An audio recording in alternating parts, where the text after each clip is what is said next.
What's up guys, Chris here, doing a first video test on my new 4K camcorder.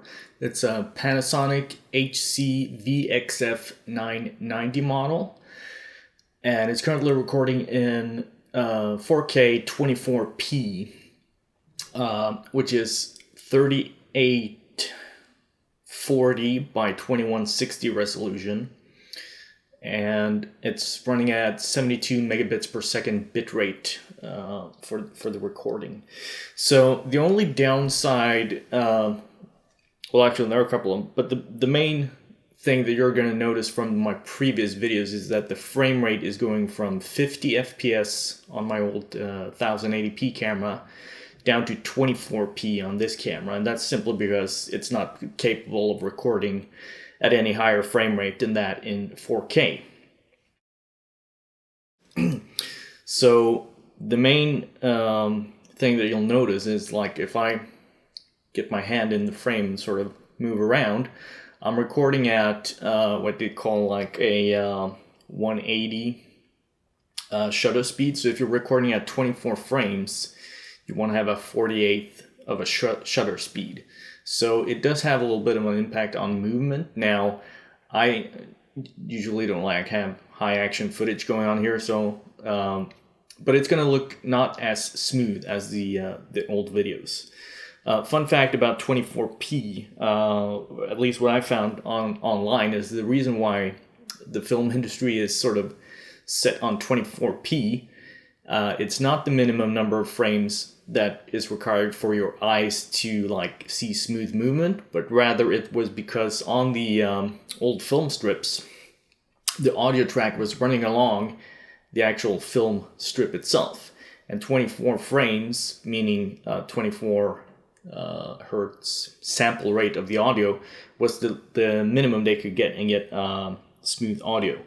At least that's what I heard. So the other thing I'm going to be doing with this footage is I'm recording in full 4K HD resolution, 3840 by 2160. However, most people, including myself, don't have 4K compatible devices to look at. So we're talking about, obviously, smartphones, not 4K, tablets, not 4K, laptops. I think there might be some 4K capable laptops. And then we're moving up to like PC monitors, where it might be a little bit more possible for people to have 4K, and also on TVs. The other thing is that I don't really see the point in outputting my videos in full 4K resolution. So anyway, what I'm getting at is, what I'm going to do is I record in 4K full resolution. Then you downsample these 4K down to 1080p, and what happens is you're sort of like, I don't know, I'm not sure if it's the correct terminology, but you're sort of like getting denser, higher pixel density, and so your video is going to look a lot more crisp and clear, a lot more detail if you push downsample to 1080. So I'm recording full 4K. I'm going to be editing in full 4K, and then when I do my Premiere Pro media encoder export, that's where I'll convert it from 4K to 1080p. So we'll see how that turns out. I think I'm actually going to upload this actual video that I'm recording right now. So I'm going to upload one in 4K native resolution, 24p. We're going to do one downsample to 1440p, which is sort of like halfway in between 4K and 1080. It's the 2560 by 1440 resolution. And then I'm going to do a full downsample test rendering down to 1080p. The native 4K I think I set to be 60 to 72 megabits bitrate. 1440 I believe I set 55 to 65, and for the 1080p downsample, I think I'm going with 45 to 60 in the actual sample rate. I'm sorry, bit rate for the output. So anyway, I have, as per usual, my color calibration targets set up here. It's going to be fun to see if there's a difference in dynamic range, color, contrast. The old camera was actually pretty good with faithfully reproducing what I noticed in, I think my second to last video, where I did sort of showcasing here, the funny thing was the footage straight out of the camera, there was basically no difference after I color corrected. So that's big thumbs up to the Panasonic cameras for being able to do that. So let's zoom out. The other thing, it kind of feels like the furthest zoom out on this camera is a little bit tighter than my old camera, but I'm not exactly sure. I actually think this is more wide angle, but so let's take a look. So this is my 50% gray card. It's supposed to be completely neutral.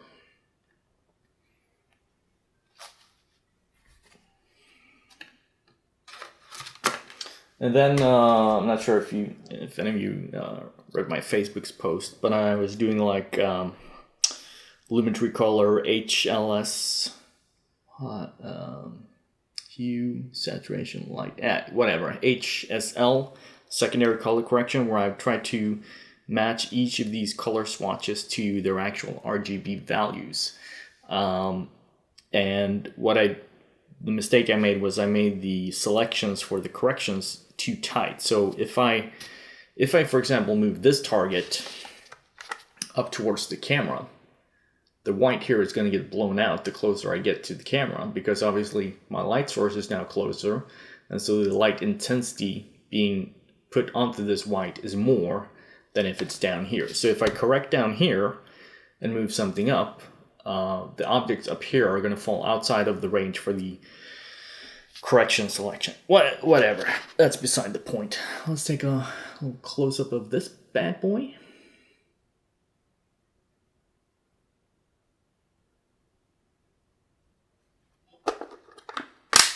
I'm really interested to see what the final quality is going to be like, especially downsampled 1080. But I can tell already on the viewfinder that it's going to be crisp. Let's put it that way.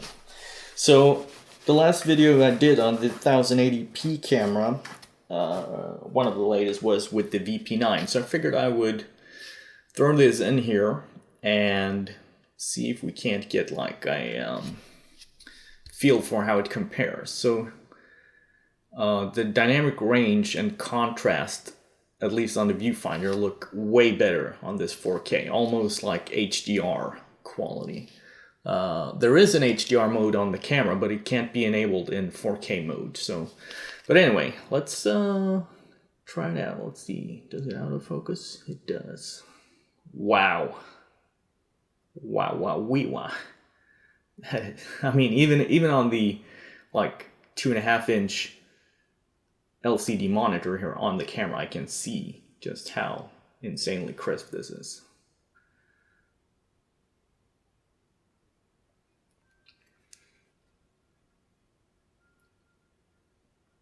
So you'll probably be able to tell when I'm moving things around, what I was talking about before, about the frame rate difference going from 60 to 24.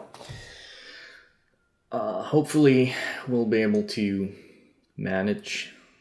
The autofocus seems almost a little bit slower than on the old camera, but it might be, just because of the increased resolution, that the sensor is not really, as quick to pick up what's happening.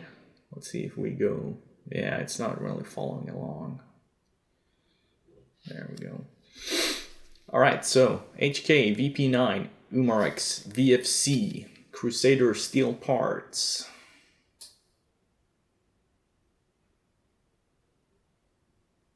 Trying to see if I can force it to autofocus on the rear dots, but this is a common problem, because all of the autofocus in these type of cameras is contrast based. So if my background, if I had like a red cross down here, it wouldn't matter what I put up, like this, it would still be focusing down here. So that's just something you need to get used to. You have to go like this for it to catch the hello? No? There we go. Yeah, then it's going to take a little bit of getting used to just how this autofocus is working and whatnot.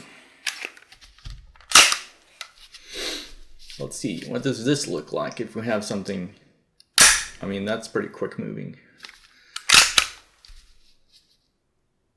Wow, the dynamic range and contrast look superb on the viewfinder.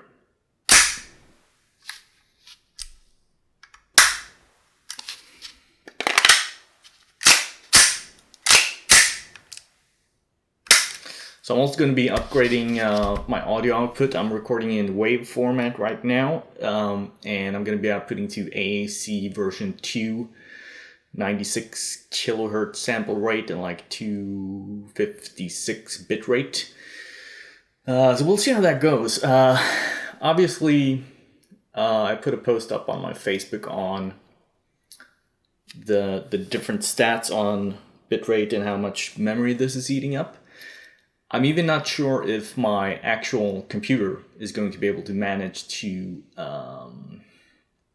edit 4K. So it might be like a snowballing effect of you buy the camera here and then over here suddenly you bought a new house with a full recording studio because of that 4K camera. So we'll have to see what happens. I'm running a 32 gigabyte SanDisk card right now, and the advertised recording time that I can fit is just under an hour on this. So I've already bought a 64 gig card. I'm going to buy another 64 gig card. And yeah, we'll see. But I'm definitely, you know, so maybe you're disappointed in that it's not going to be full output 4K video, but I definitely think that the crispness will be getting in downsampling to 1080p is going to be worth it. So, yeah, I think I'll settle for that as a first test video. Actually, we can throw in the Garter custom Glock, can get a little bit of limelight as well. Let me just wipe off the silicone here.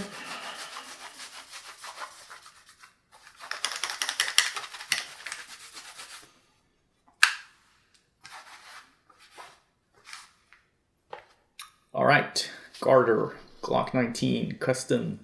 Actually, I called it the Garter Ultimate Custom Glock 19 Gen 3 build. And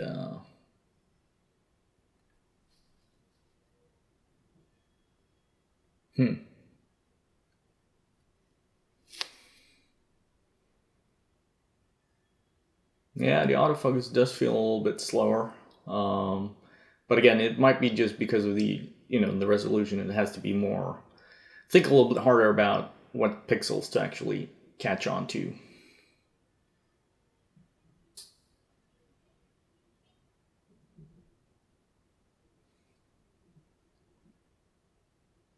Wow.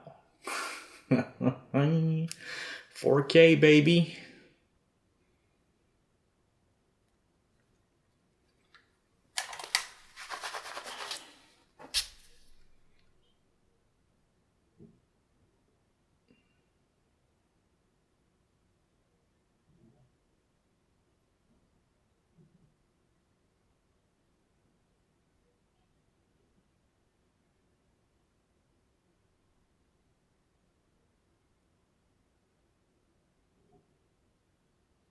Yeah, I think this is going to be a nice upgrade for my channel and the video quality, and